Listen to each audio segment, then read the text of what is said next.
A Bíblia dedica apenas 2 capítulos à criação de todo o universo. Por outro lado, ela gasta mais de 50 capítulos para falar sobre a construção do tabernáculo, que era um templo itinerante.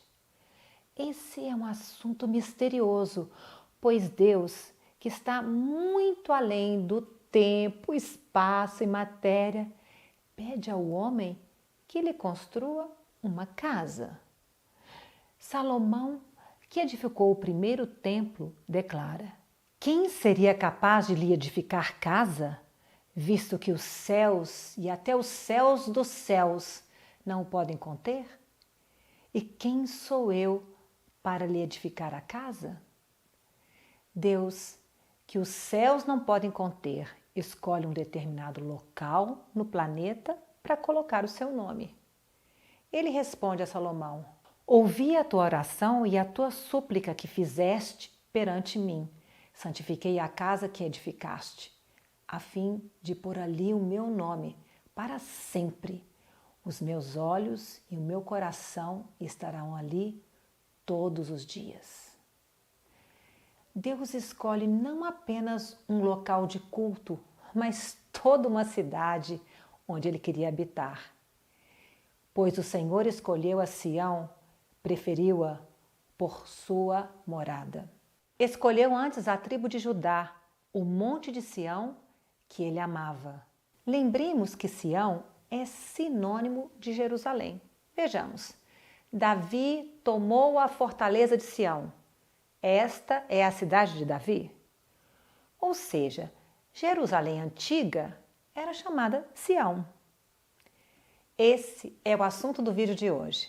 Para quem não me conhece, meu nome é Silvia Mazzoni e bem-vindos ao canal Redescobrindo o Caminho, onde estudamos a Bíblia com um olhar judaico-nazareno.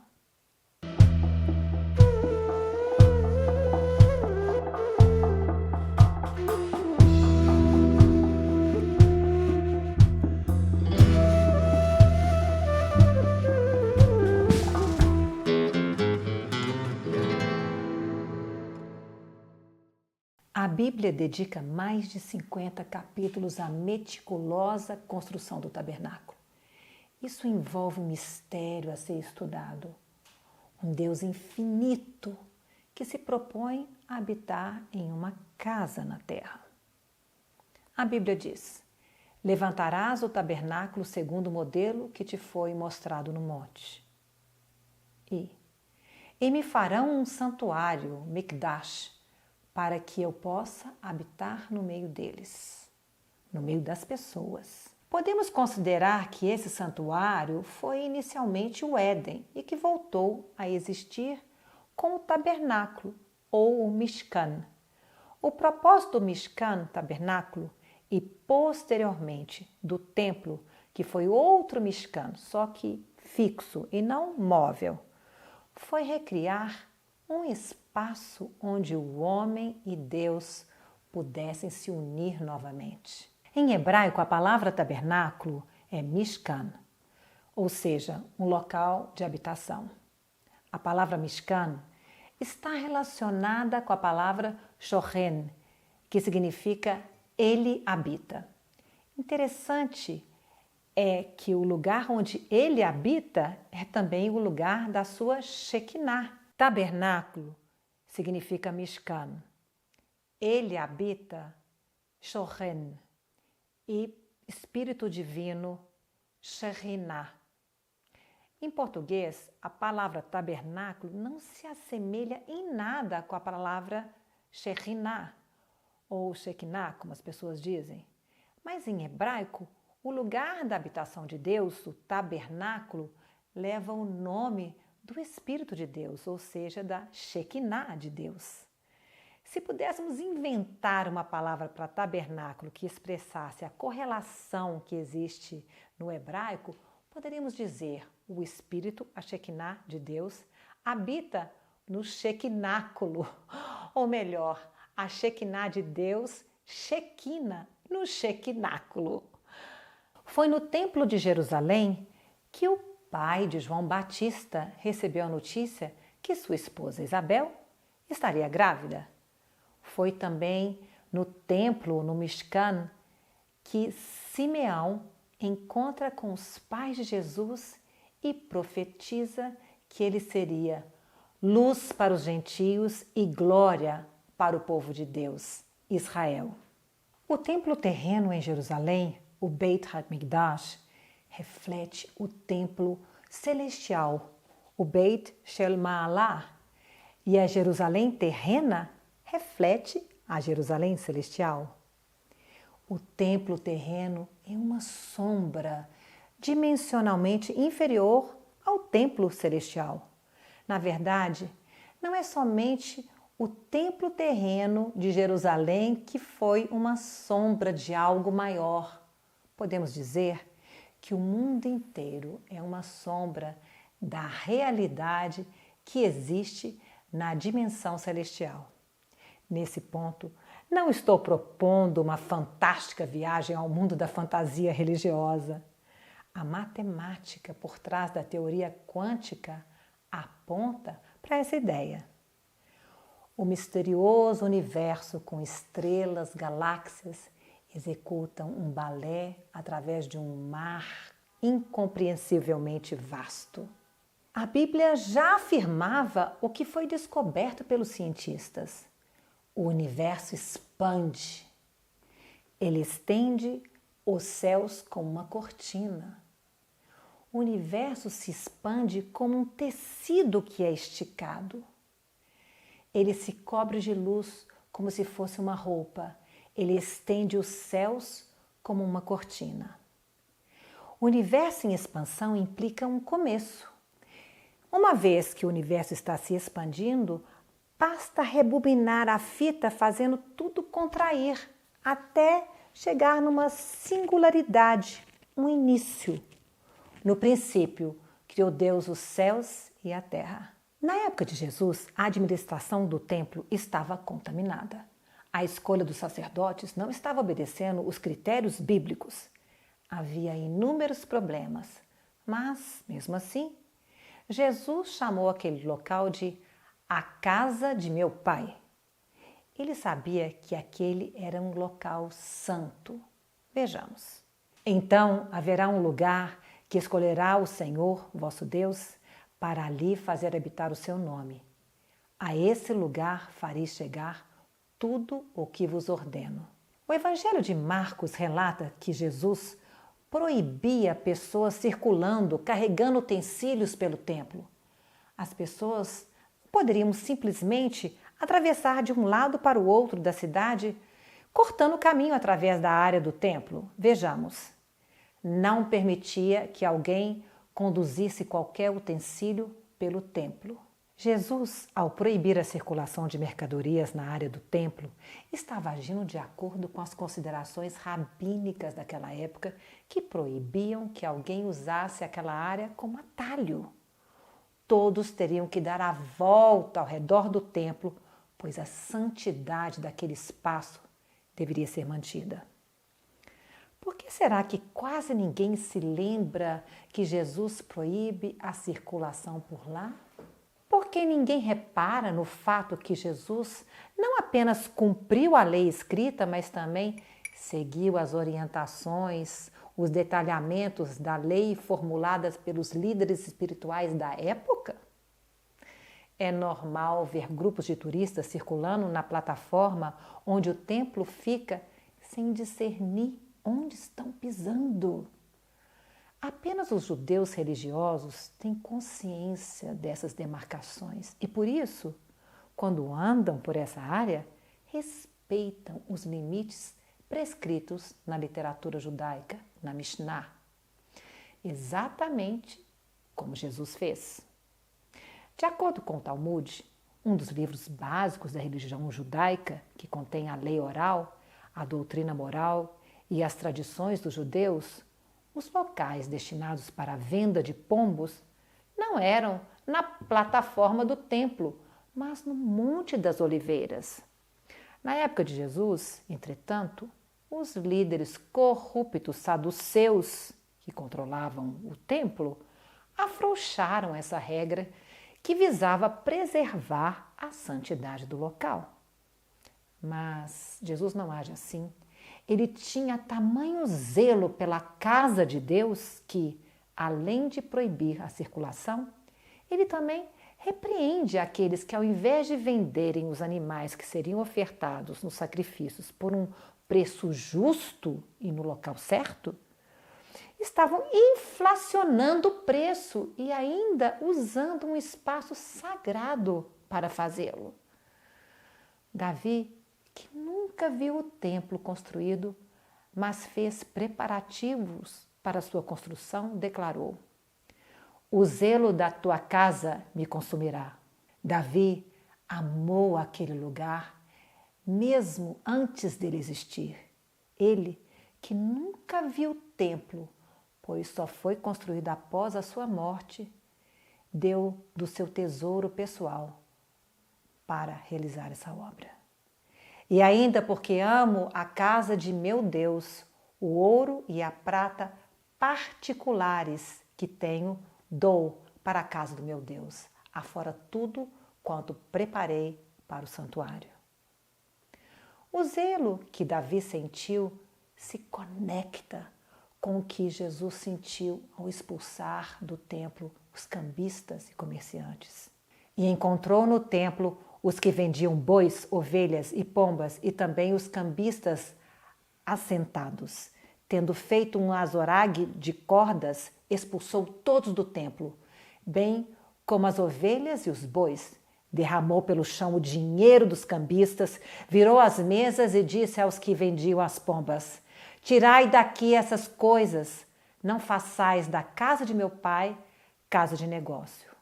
Lembraram-se os seus discípulos de que está escrito: o zelo da tua casa me consumirá.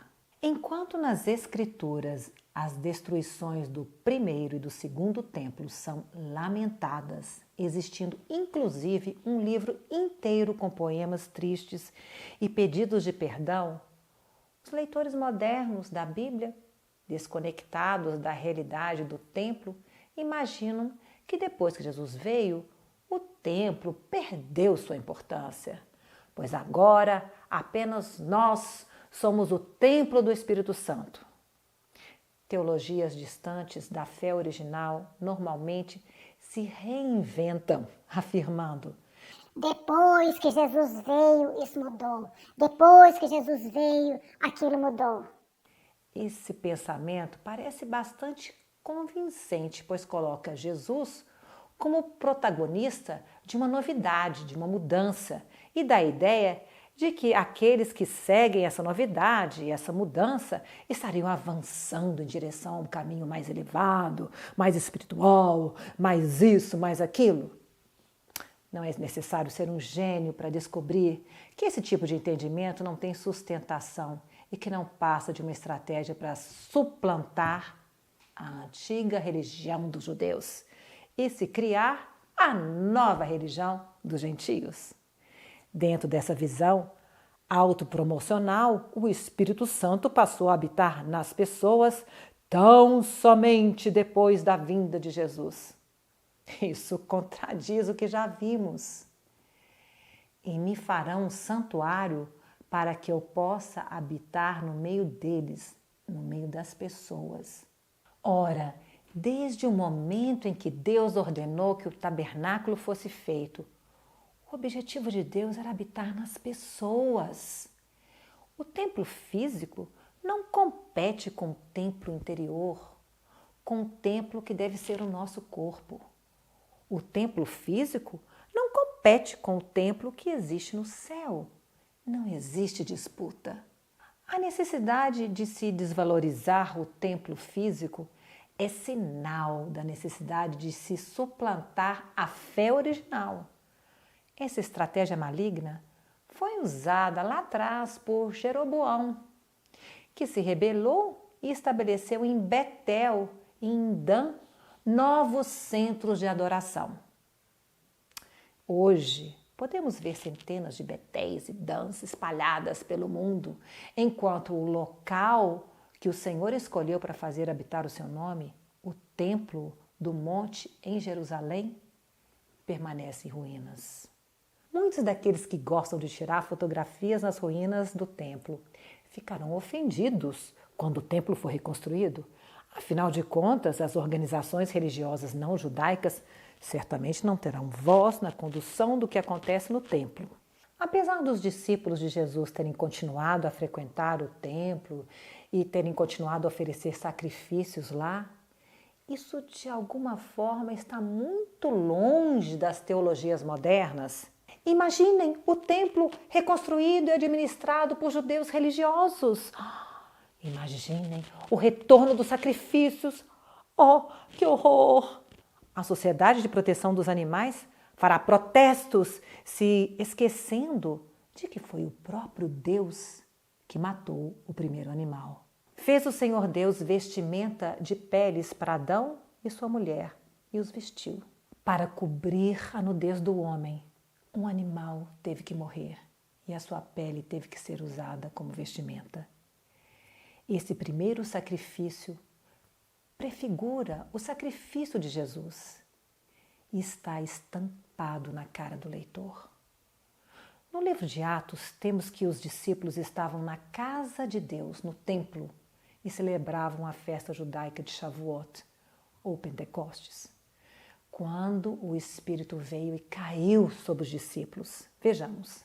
Ao cumprir-se o dia de Pentecostes, estavam todos reunidos no mesmo lugar.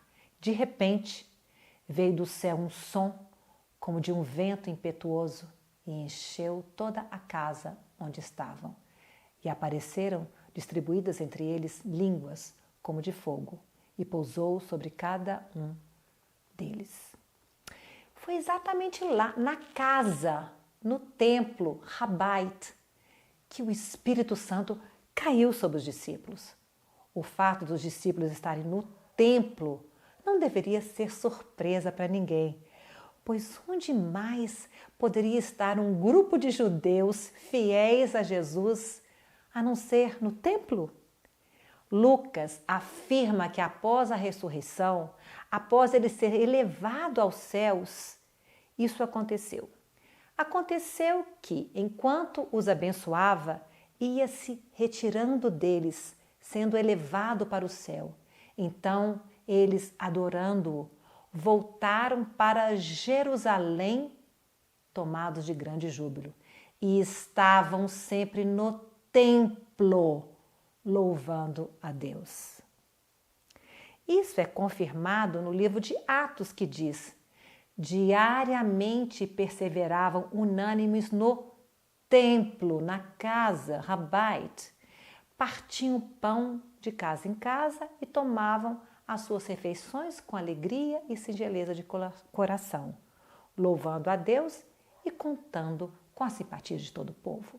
Muitos ficam espantados e surpresos ao saber que, ao contrário do que se imagina, os discípulos estavam escondidos em uma residência comum quando o Espírito Santo desceu sobre eles.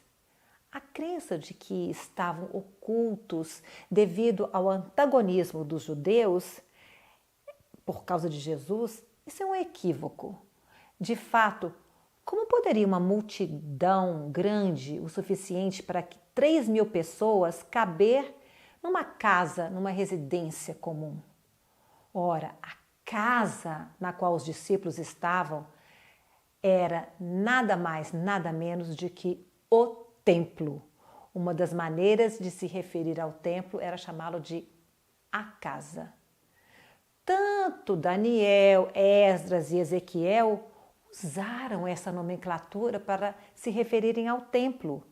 Vejamos. Depois disto, o homem me fez voltar à entrada do templo, Bait, e eis que saíam águas de debaixo do limiar do templo, Bait, para o oriente, porque a face da casa, Bait, dava para o oriente, e as águas vinham de baixo, do lado direito da casa, Bait, do lado sul do altar. Então, aqueles que desejam ser um canal de Deus na terra são comparados ao templo, à casa de Deus, e por isso devem andar segundo o modelo estabelecido por Deus. Acaso não sabeis que o vosso corpo é santuário do Espírito Santo que está em vós, o qual tendes da parte de Deus, e que não sois de vós mesmos? Hoje, muitos dos que se gabam de ser o templo do Espírito Santo não entendem o que isso significa. Seus corpos estão contaminados, falta pureza, e sobre o altar não há sacrifício aceitável. Então, é isso, pessoal. Terminamos mais um estudo. Imagino que agora, quando vocês ouvirem sobre a reconstrução do terceiro templo, vocês poderão entender por que o mundo se opõe tanto a essa ideia. Deus escolheu colocar o nome dele em Jerusalém. Deus escolheu colocar o templo no centro de tudo. E as portas do inferno não poderão prevalecer sobre a escolha dele. Se você gostou desse vídeo, deixe seu like, se inscreva aqui no canal e deixe o seu comentário, ok? Lehitraot!